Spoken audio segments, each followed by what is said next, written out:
내가 말하기를 주님 내가 주를 믿는 사람들을 가두고 또 각 회당에서 때리고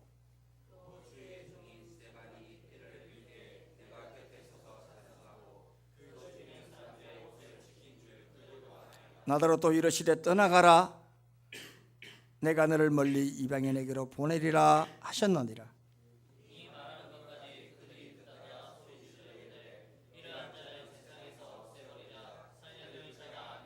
떠들며 옷을 벗어 던지고 티끌을 공중에 날리니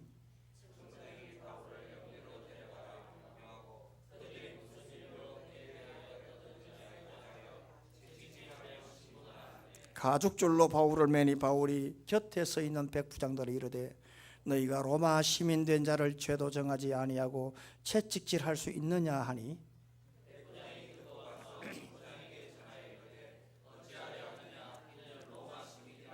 천부장이 와서 바울에게 말하되 내가 로마 시민이냐 내게 말하라 이르되 그러하다.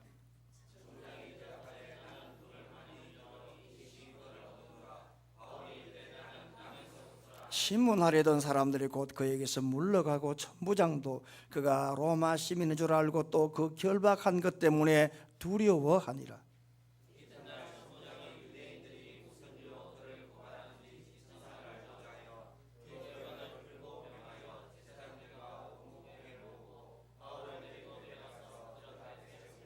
아멘.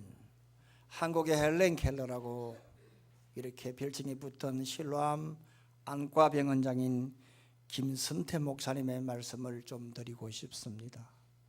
김선태 목사님은 어려서 고아로 6.25 전쟁 직후에 그 동네 불황아들과 어울리면서 수류탄을 갖고 이렇게 장난을 하다가 양쪽 눈이 그만 이렇게 실명당하고 말았습니다.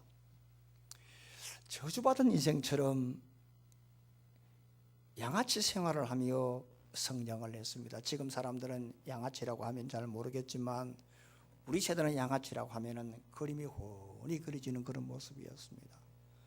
늑마주의였고, 그리고 어떤 사람들은 외팔이였고, 어떤 사람들은 쇠갈고리 손목을 가지고 먹을 게 없어서 지나가는 개를 잡고, 그리고 싸움을 하게 되면 용욕으로 나가 싸움을 대신해주고, 그리고 다리 밑에서 천막을 치며 살던 사람들이 바로 양아치 생활이었습니다. 그런 생활을 하면서 매일처럼 동네 사람들에게 말도 못하는 욕을 먹고 성장을 했습니다. 재수 없는 놈, 겁살 맞아 죽을 놈, 벼락 맞아 죽을 놈, 이런 욕을 말바가지로 매일처럼 듣고 성장을 하면서 눈물로 나를 세우며 인생을 그만 살아야 되겠다, 자살 충동을 하기도 수도 없었다고 합니다. 그런 어느 날 어느 할머니가 이 어린 소년 선태를 거두어주어서 기도하고 격려해주고, 그리고 예수님의 사랑을 부어주시는 그 사랑으로 그만 어린 선태가 감동을 받아 예수님을 만나게 되고 예수님이 그를 사로잡자 꿈을 꾸게 되었다고 합니다. 그래서 나도 헬렌 켈러처럼 박사 학위를 내가 3개 받아야 되겠다, 어려운 사람을 도와줘야 되겠다, 그런 꿈을 갖고 성장했는데 그의 꿈대로 박사 학위를 3개 취득을 했고, 그리고 아시아 노벨상이라고 하는 막사의 상을 이 김선태 목사님께서 수상을 하게 되었습니다. 무엇보다도 이 김선태 목사님은 계안수술병원을 이렇게 설립을 해서 그 유명한 실로암 안과병원을 이렇게 지금까지 운영해 오면서 약 3만 명 정도의 많은 맹인들에게 무료로 또 실비로 눈을 새롭게 뜨게 하는 귀한 수술을 지금도 해주고 있습니다. 제가 오래전에 해운대 제일교회에 있을 때 김선태 목사님을 모시고 집회를 했습니다. 어제도 우리 노회 안에 있는 어느 후배 목사님 위임식이 있었습니다. 그 후배 목사님이 어제 위임받은 목사님이 해운대 제일교회 출신입니다.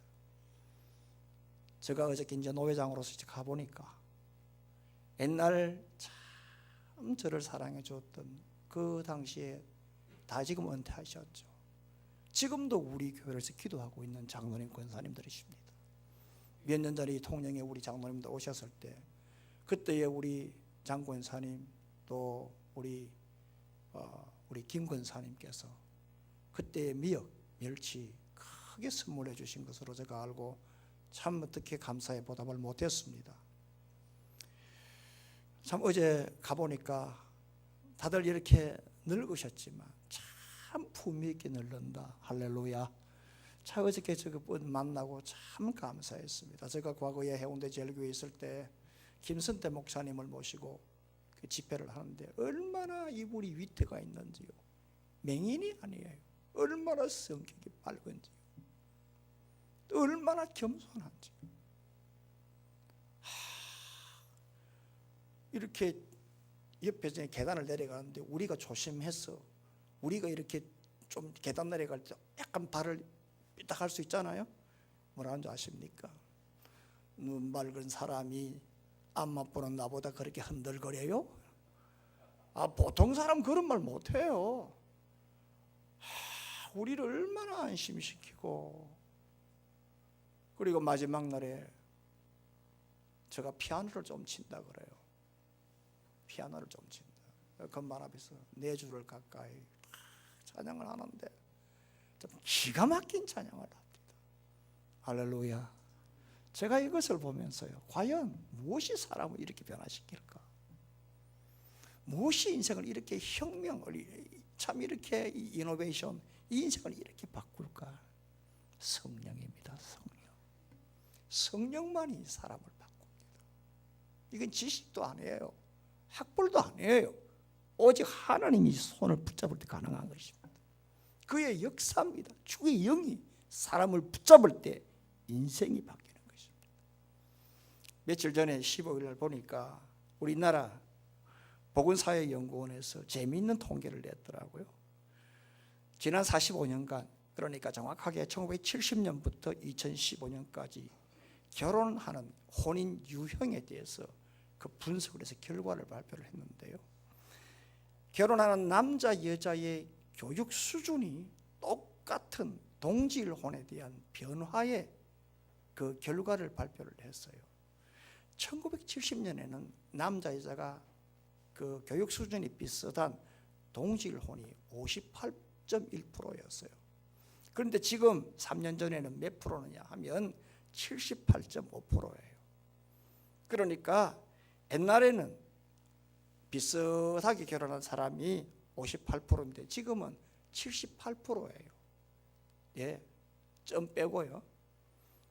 그런데 이제 그게 비슷한 결혼이 이제 늘어난 거예요.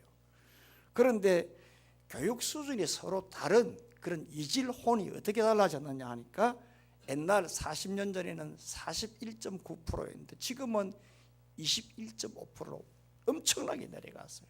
무슨 말이죠? 지금은 결혼하는데 학벌을 안 본다는 거예요. 이해되시죠? 옛날에는 그걸 굉장히 뭐 남자가 뭐 좀 하거나 뭐 비슷하거나 했는데 지금은 뭐 서로 굉장히 다르다는 거예요. 그래도 결혼한다는 거예요. 그럼 뭐가 다를까 보니까 여자가 말이죠, 자신보다 교육 수준이 높은 남성과 결혼하는 이 성혼, 여자는 좀 낮고 남자는 높은 이런 케이스로 결혼할 때 옛날에는 75년도에는 41%였다. 옛날에는 그러니까 우리 때만 하더라도 보통 여자가 낮고 남자가 높았다 이 말입니다. 그런데 지금은 어떠느냐 하니까 여자가 낮고 남자가 높은 이게 지금은 어떠느냐, 지금은 11%라요. 옛날 41%, 지금은 11%까지 급전직하했다는 거예요. 그러면 자신보다 교육 수준이 낮은 이런 남성과 결혼하는 이 케이스는 어떠한가 하니까, 그러니까 여자는 대학 나오고 남자는 중학교 나왔다, 이런 케이스가 어떻느냐 하니까 옛날에는 그런 일이 거의 없었다. 0.9%였는데 지금은 10.5%다고. 이게 무슨 말일까? 지금은 능력 시대다고 하는 거예요. 이해되시죠? 학벌을 안 본다는 거예요. 네. 능력만 있으면 된다. 잘 살면 된다고. 제가 이걸 보면서 여러분, 그렇구나. 이 시대가 능력 사회구나. 학벌 안 보구나. 이런 의식이 굉장히 달라졌다고. 그래서 지금 가계 부채의 50%가 바로 주택 때문이요. 그 다음에 가계 소비의 30%가 사교육비예요. 아이를 그렇게 키우려고 하다 보니까 시대가 그런 시대니까 거기에 돈을 이렇게 투자할 수밖에 없는 거예요. 그런데 여러분 한번 보십시오. 세상이 어떤가? 과연 능력으로 사람이 달라질 수 있을까? 세상의 흐름은 그렇지만 정말 이 학벌이, 능력이, 스펙이 사람을 변화시킬 수가 있을까 하는 겁니다. 아무리 능력이 좋고 학력과 스펙이 높합니다만 그러나 세상의 행복지수는 역비례합니다. 세상은 여러분 능력으로 달라지지 않고 스펙으로 달라지지 않고 지식으로 달라지지 않는다는 것입니다. 아무리 공부를 하고 능력으로 많은 연봉을 받고 지위가 높아져도 결국에는 한계가 있습니다. 아동바동하고 힘들고 그 삶 현장이 전쟁터입니다.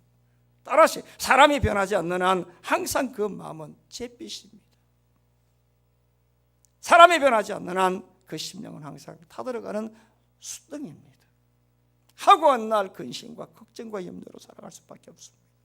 따라서 사람이 변화될 수 있는 것은 결국에는 예수님을 만나고 예수님을 통해서 성령의 지배를 받고 성령이 그 자신을 이렇게 관찰하고 침투하고 역사하고 그 자신이 성령을 통하여 자기 자신을 다시 한 번 더 들여다볼 때 그때부터 삶이 달라지고 그때부터 신앙이 시작되는 것입니다. 예수님을 만나서 그 예수님을 통해서 자신의 영혼과 인격을 들여다볼 때 그때부터 자신이 얼마나 추악한 죄인이며 그런데 불구하고 자기를 사랑하시고 구원해 주신 그 은혜를 알 때에 달라지게 되고 신앙이 시작되고 그때부터 인생 자체가 품위 있게 이렇게 빚어지게 된다는 것입니다. 신앙의 변화, 삶의 변화는 바로 여기서부터 시작됩니다. 그래야 자기 자신을 들여다보게 되고 어떻게 하면 하나님의 영광을 위해서 좀 살아갈까 몸부림을 치게 될 수가 있는 것입니다. 물론 아직도 죄성이 많이 남아서 여기저기 세상의 탐피와 세상의 때를 참 많이 묻히고 삽니다만 그래도 그럼에도 불구하고 내가 이렇게 살면 안 된다라고 하는 자기의 절제가 있습니다. 누가 그렇게 만들까? 성령이 하는 거예요. 성령을 만나려면 예수를 만나야 된다. 따라서 여러분들 성령을 이렇게 받을 때에 예수를 만나 성령을 받을 때에 이렇게 사람이 달라지고 산다면 더더욱이 성령의 지배를 받을 때는 사람이 완전한 거듭남에 대한 영적인 세탁이 일어나게 된다는 사실입니다. 그러므로 여러분들 예수님을 만나기를 주의 이름으로 축원합니다. 예수 만나 성령의 은혜가 있기를 축원합니다. 성령의 은혜뿐만 아니라 성령의 강력한 지배가 있기를 주의 이름으로 축원합니다. 그래서 성령의 지배를 받아 삶이 달라지고 인생이 달라지고 여기서부터 새로운 신앙이 시작되기를 주님의 이름으로 축원합니다. 그러면 성령의 지배를 받으려고 하면 먼저 복음을 향한 하나님의 계획을 믿고 한 곳에 머물지 말고 주님이 인도하시는 대로 떠나기를 바랍니다. 17절로 18절을 자, 다 같이 교독합니다. 다 같이 읽습니다. 시작. 후에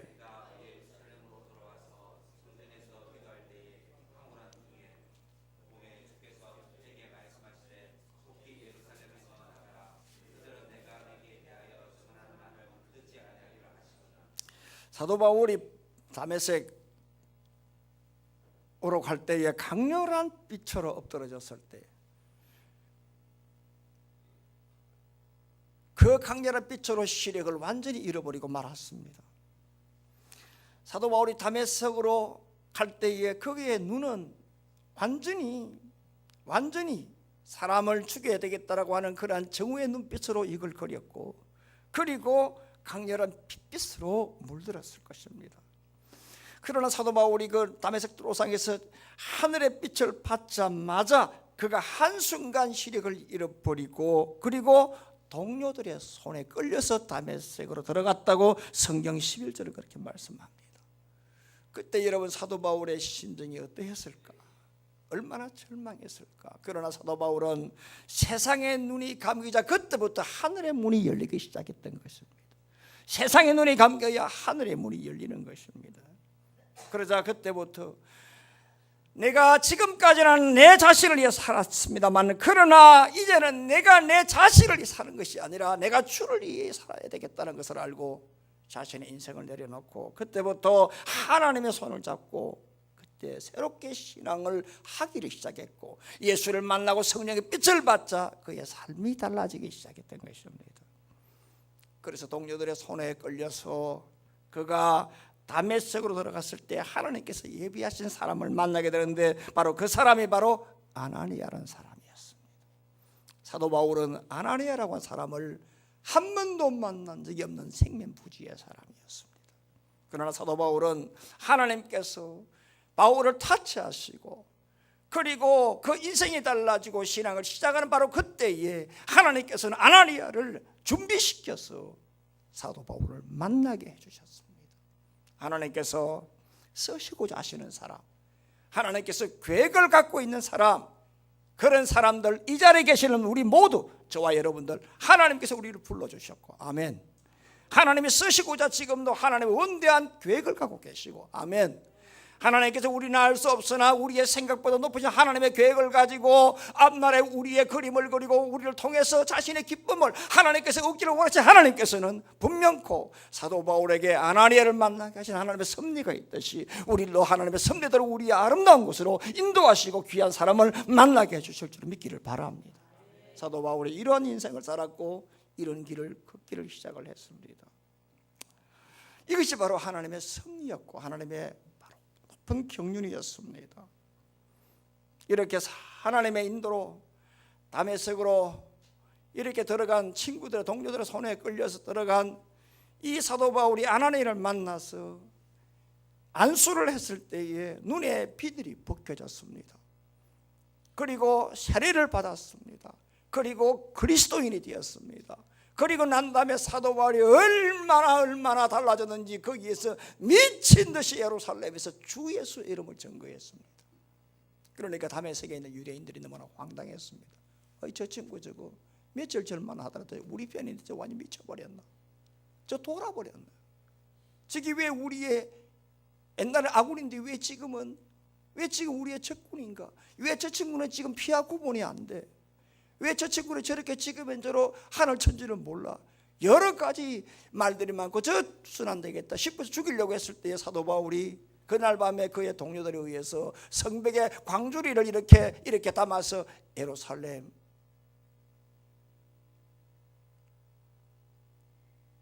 그 성벽에서 그렇게 해서 다메섹에서 도망가게 만들어서 사도 바울이 예루살렘으로 이렇게 가도록 하나님께서 그렇게 인도를 하셨던 것입니다. 예루살렘에 도착한 사도 바울은 예수 믿는 사람들을 사귀고자 했습니다마는 도무지 한 사람도 사도 바울을 인정하고 믿어주는 사람이 없었습니다. 왜냐하면 얼마 전까지만 하더라도 저 사람은 예수 믿는 사람을 핍박했던 사람들이고 가두었던 사람들이고 죽인 사람들이고 심지어 스데반이 죽을 때에 돌로 쳐 죽일 때에 거기에 죽이라고 사인한 사람이 그 사람이었고, 너무나 더워서 옷을 본 사람들은 옷을 보관했던 사람이 바로 저 사람이었다는 너무나 잘 알고 있었기 때문에 믿어주는 사람이 없었습니다. 그런데 그때 유일하게 사도 바울의 신앙을 보증해 줬던 사람이 바로 바나바였습니다. 이렇게 사도 바울이 예루살렘에 있으면서 그 신앙을 보증을 받고 이제는 지도자들과 함께 열심히 주 예수 이름을 증거할 때 어느 날 예루살렘에서 기도를 하는데 비몽사몽간에 오늘 17절입니다. 여기를 떠나라 하는 겁니다. 17절 보니까 후에 내가 예루살렘으로 돌아와서 성전에서 기도할 때 황홀한 중에 기도하는데 비몽사몽간에 음성이 들리기를 뭐라고 하느냐? 속히 예루살렘에서 나가라 하는 겁니다. 여러분 생각하십시오. 생각해 보십시오. 사도 바울이 지금 다메섹에서 가다가 그가 뒤집어지고 그가 예수 만나고 신앙이 시작되고 삶이 달라지고 다메섹 들어가서 죽도록 복음을 증거하다가 죽기 직전에 강들이 달려서 예루살렘으로 다시 와서 신원보증을 쓰게 만들고 그리고 사람을 다시 사귀게 되고 예루살렘에서 복음을 열심히 증거한, 이건 사람의 힘이 아닙니다. 하나님의 인도십니다. 그러면 당연히 하나님께서 그렇게 인도를 하셨으면 여기에서 복음을 열심히 증거해야 되지 않습니까? 그게 우리의 생각이지 않습니까? 그런데 하나님께서는 여기 떠나라고 하는 겁니다. 여기 떠나라고 하는 겁니다.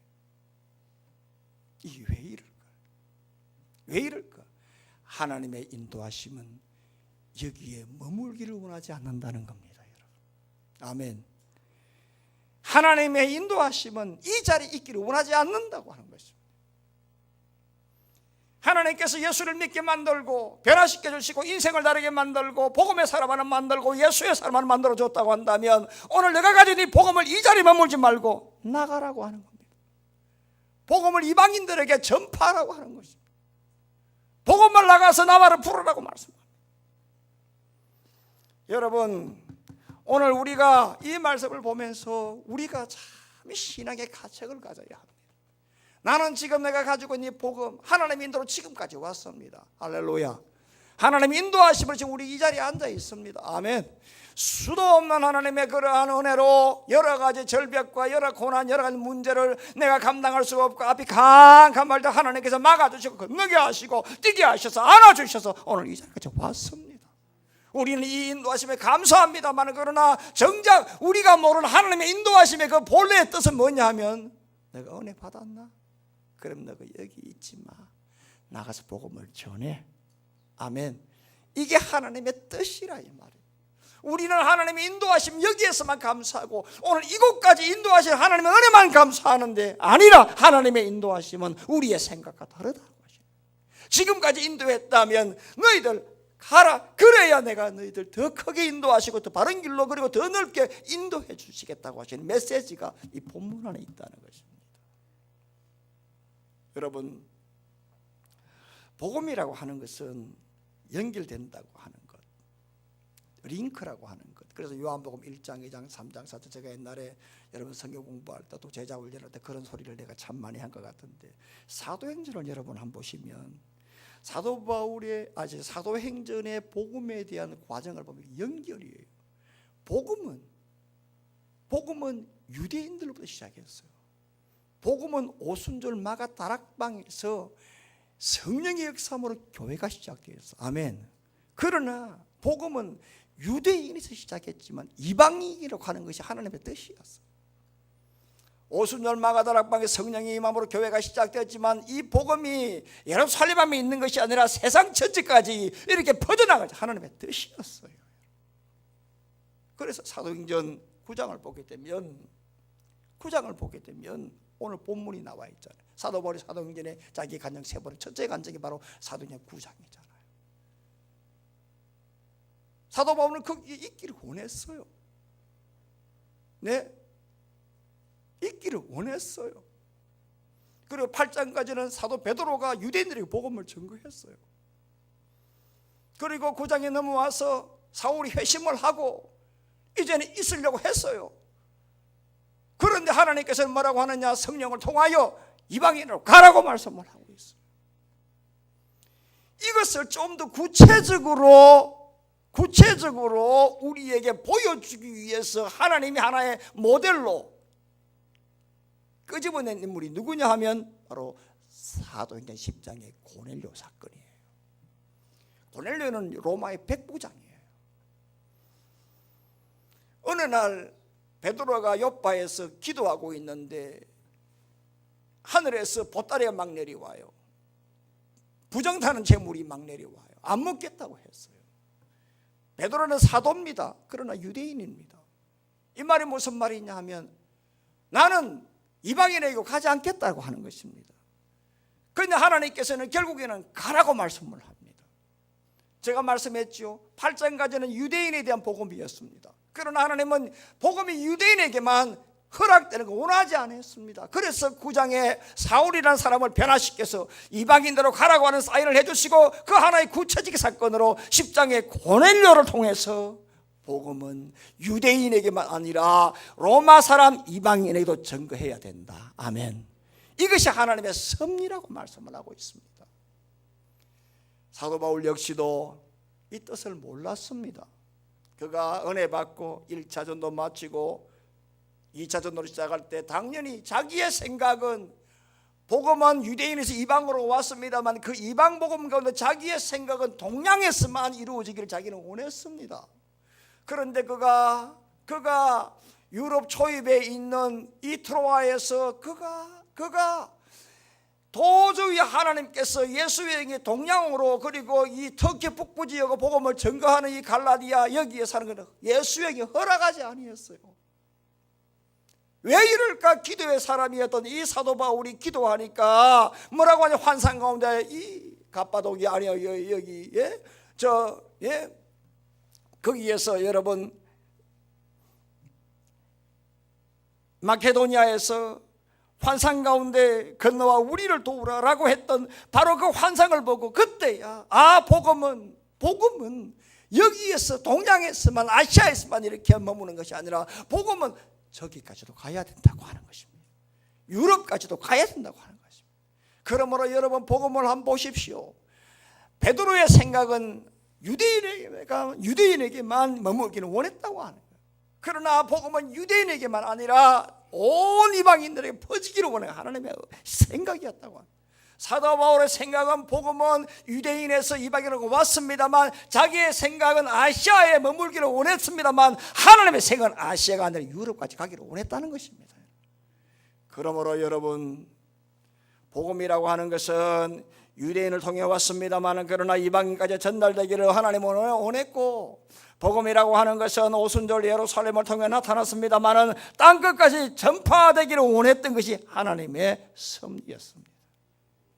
그러므로 여러분, 우리 생각해야 됩니다. 과연 나는 지금 하나님의 은혜 가운데 인도받은 나는 내가 지금 지고 있는, 내가 받은 이 복음을 내가 지금 어떻게 지금 하고 있는가? 머물고 있는가? 아니면은 지금 가고 있는가를 생각해야 됩니다. 우리가 한때 참 많이 썼던 슬로건이 있었습니다. 외쳤던 슬로건이 있었습니다. 그게 뭐냐면 가든지 보내든지. 네, going or sending. 가든지 보내든지. 네, 가든지 보내든지. 우리가 받은 이 은혜, 여러분들 쥐고 있지 마시고 여러분이 예배 신자들에게 이 복음을 전달하고 영령을 높이는 그런 은혜가 있기를 주의 이름으로 축원합니다. 그럴 때 성령의 역사가 우리에게 임할 줄을 믿기를 주의 이름으로 축원합니다. 두 번째로, 복음을 위해서라면 자신의 신분을 밝히십시오. 당당하게 나는 예수 믿는 사람이라고. 24절로 26절 한번 다 같이 읽어봅니다. 시작. 천부장이 바울을 영내로 데려가라.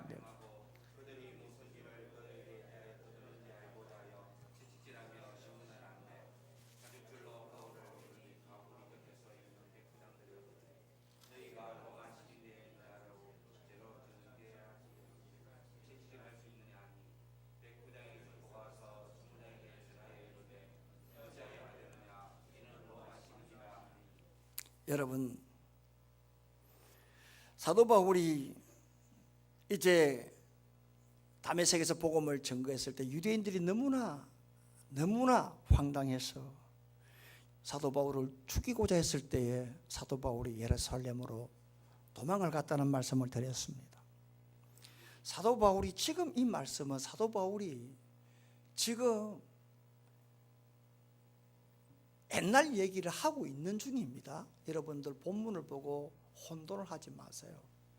옛날에 내가 예수를 믿고 30년 전에 했던 이야기를 지금 두 번째로 간증을 하고 있다 이 말입니다. 이해되시죠? 지금 간증문입니다. 지금 옛날에. 그래서 옛날 30년 전에 내가 예루살렘에 피신하고 난 다음에 바나바가 나 신을 보정하고 난 다음에 그리고 예루살렘에서 내가 담대하게 주 예수 이름을 내가 이방인들에게 내가 증거했다고. 중요한 것이 이방인입니다.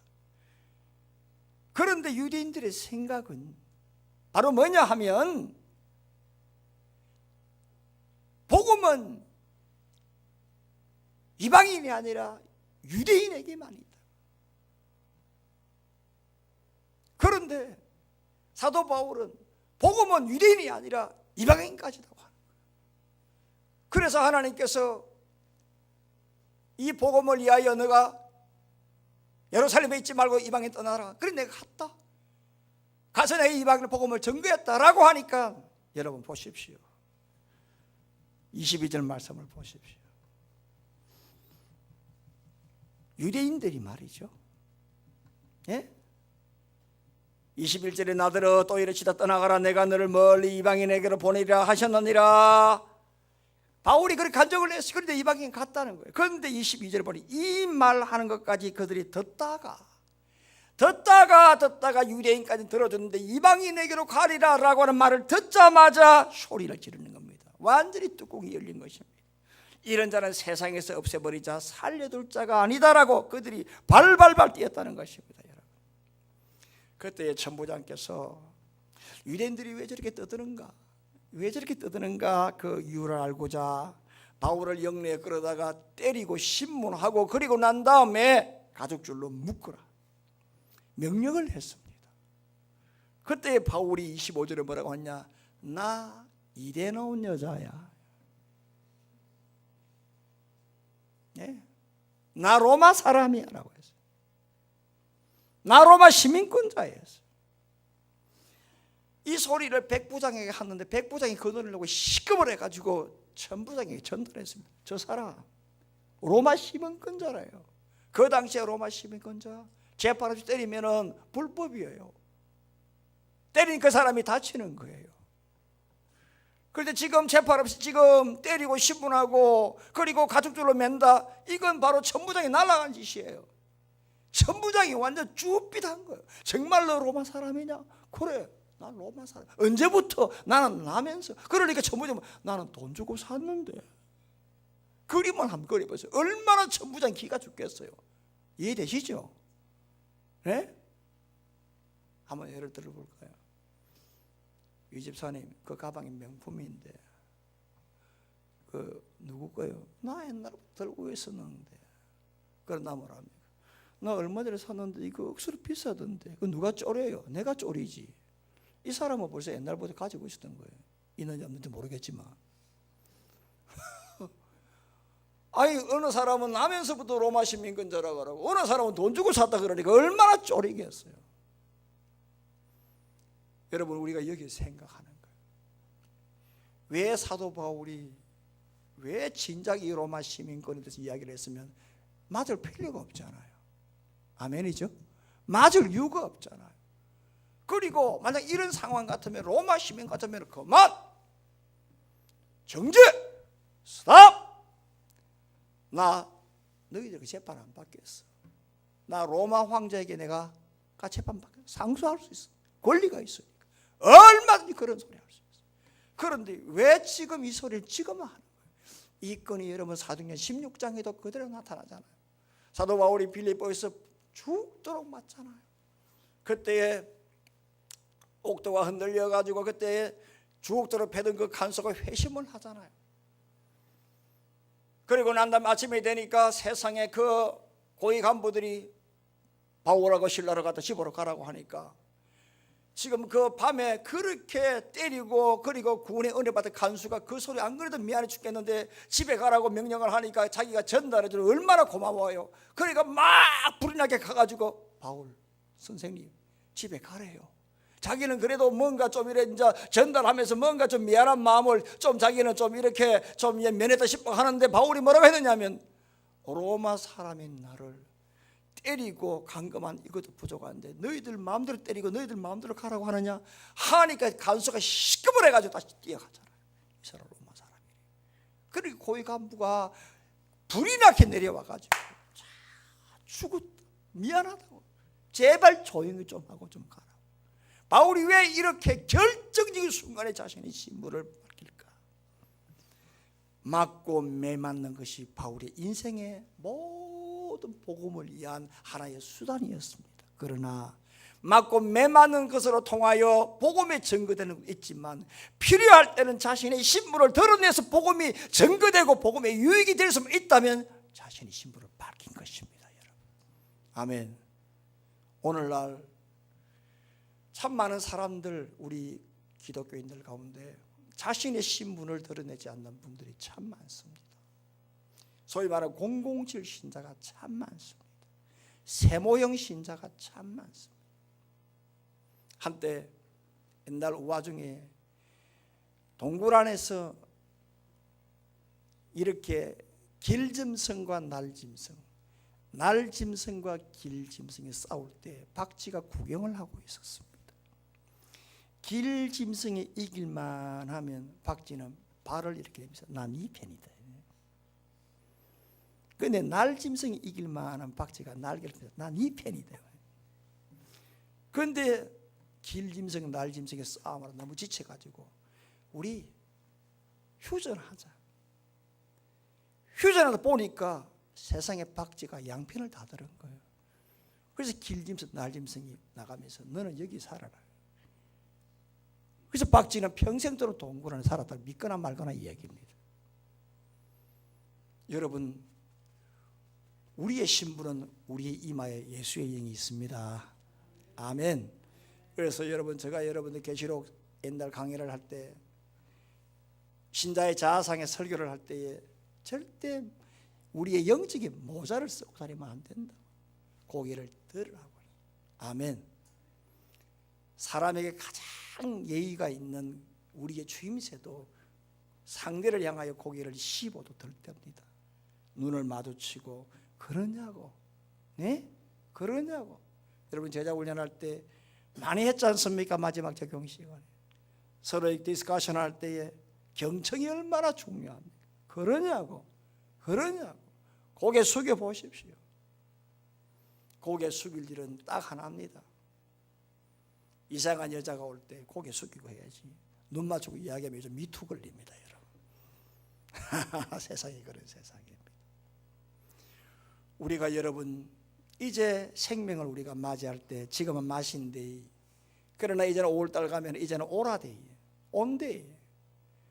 그럴 때 그분들에게 우리들이 해야 할 일은 뭐냐 하면 제일 먼저는 그들에게까지 복음의 영역을 넓히고 그 다음에 두 번째 해야 할 일은 뭡니까? 우리의 신분을 밝히는 겁니다. 아멘. 그래서 당당하게 우리의 신분을 밝히는, 이를 은혜로 우리 모두가 전도가 성령의 역사가 우리 모두 있기를 주의 이름으로 축원합니다. 마지막 하나는 이 신분을 밝혔다면 당당하게 복음을 증거하는 그런 신앙의 용기가 있어야 합니다. 30절을 다 같이 읽습니다. 시작입니다. 이튿날 전부자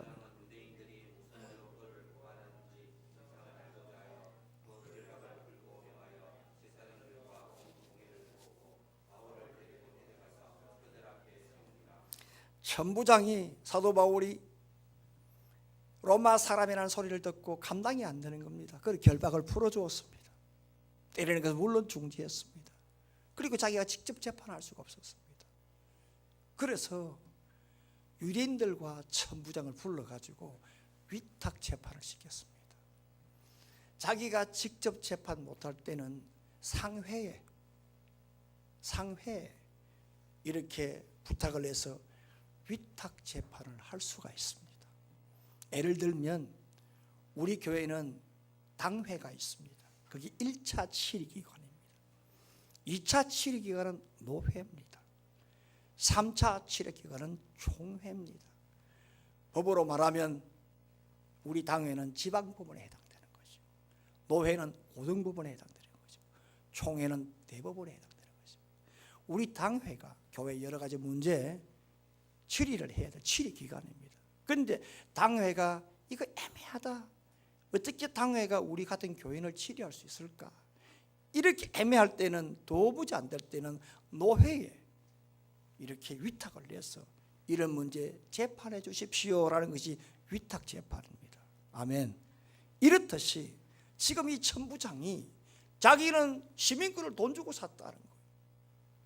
그런데 지금 상대편은 지금 남에서 시민권자라고. 그러니까 자기가 재판을 못하는 거예요. 난감해가지고. 그래서 지금 유대인과 천부장을 이렇게 아니 대제사장들을 불러가지고 위탁 재판을 허락하는 거예요. 그래서 지금 현재로 바울을 그 앞에 세우는 거예요.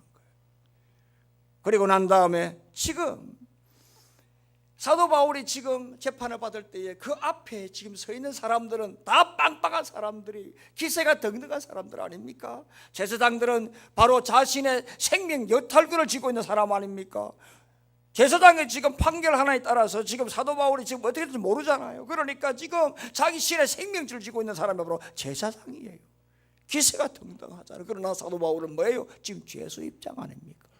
그런데 지금 사도 바울이 23장 1절 보니까 공의를 이렇게 주목하면서 유대인과 제사장들 앞에 자신의 생명을 쥐고 있는 그 사람을 향하여 뭐라고 하느냐 하면, 여러분 형제들아, 나는 오늘까지 범사의 양심을 따라 하나님을 섬겼다. 한마디로 말하면 자신의 신앙 양심을 그대로 이야기합니다. 나 아무 죄 없다. 나는 하나님이 내준 양심에 따라 내가 최선을 다했다. 옛날에 내가 예수 믿기 전에는 내가 율법을 따라 충성한 사람이고, 내가 예수를 만나고 난 다음에는 주의 영에 따라 내가 지금까지 지난 30년간 최선을 다하여 복음을 전거했다. 나는 이 복음을 위해 다른 사람의 돈을 달라 소리 해본 적도 없고, 자비랑했고, 가는 곳곳마다 내가 두드리를 맞고, 그리고 기쁨과 그리고 거기에 대해서 내가 강물과 바다의 매와 그리고 수도 없는 그런 일을 만났습니다만은 내가 지금껏 최선을 다하여 달려갈 길을 달렸다. 나는 양심에 조금 더 끼를 게 없다라고 했을 때에, 그때에 대제사장 아나니아가 이전에 뭐라고 하냐, 그 입을 치라라고 했어요. 그 입을 치라라고 했어요. 그때 3절에 뭐라고 하느냐, 바울이 뭐라고 하느냐, 회칠한다며 하나님이 너를 치리라. 너가 나를 율법대로 심판한다고 한다. 율법을 어기고 나를 치라. 그게 말이 돼. 이 말이 무슨 말이냐면, 율법에는 사람을 칠 때 매로 때리라고 되어 있어요. 그게 율법이에요.